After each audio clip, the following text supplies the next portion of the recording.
This is, as far as I know, the only urban beekeeping store in the world. I may be wrong, but I don't know of any others anyway.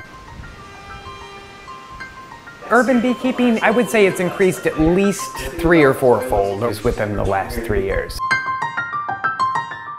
There's been a radical turnaround in the public perception of bees and the importance of honeybees.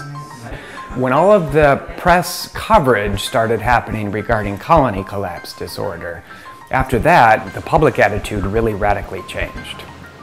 I used to get laughed at, or people thought I was joking when I was looking for hive sites, and since then people have been coming to me wanting to help the honeybee and to offer places to put hives.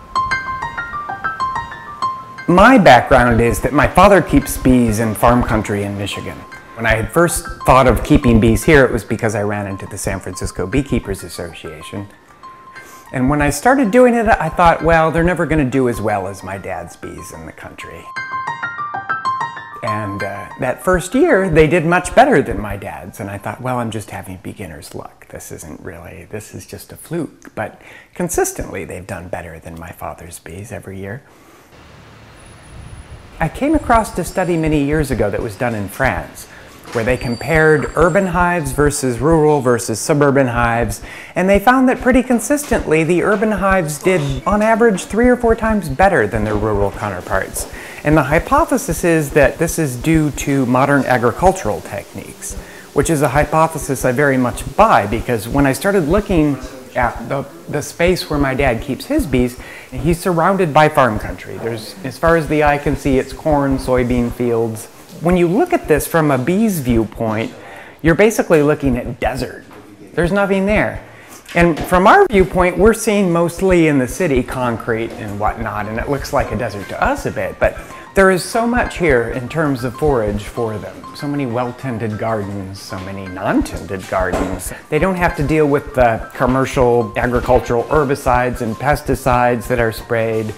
There's so much here in terms of forage that they consistently do better.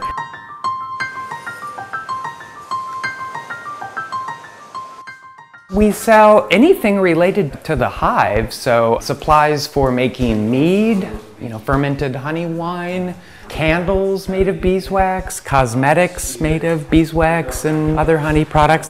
So soaps and moisturizers, anything that comes from a hive.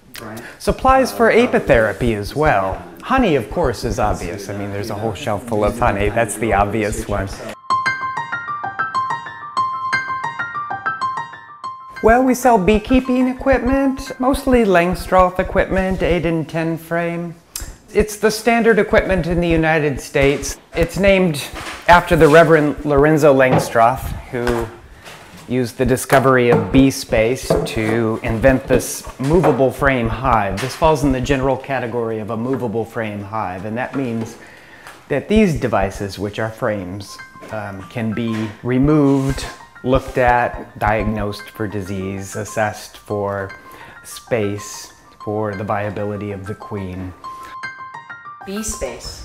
Bee space is the space, it's basically defined as the space that 2 bees can pass each other back to back. That's bee space. If it's a larger space, they'll fill it up with comb.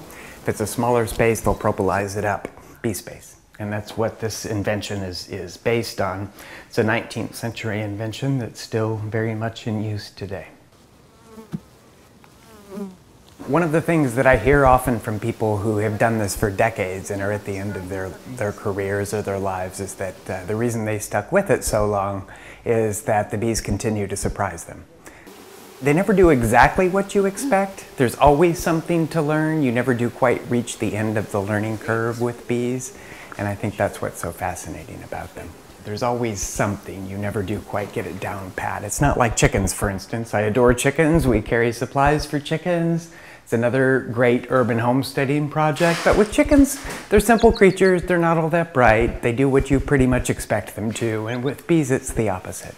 They never quite ever do exactly. You never can predict.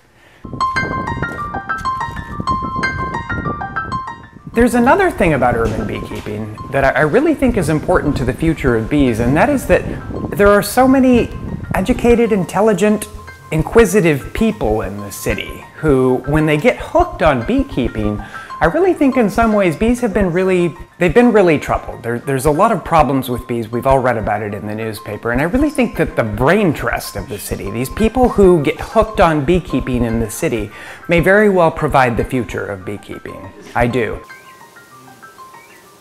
It would not surprise me at all if the future of the honeybee itself is in urban beekeeping. Would not surprise me at all.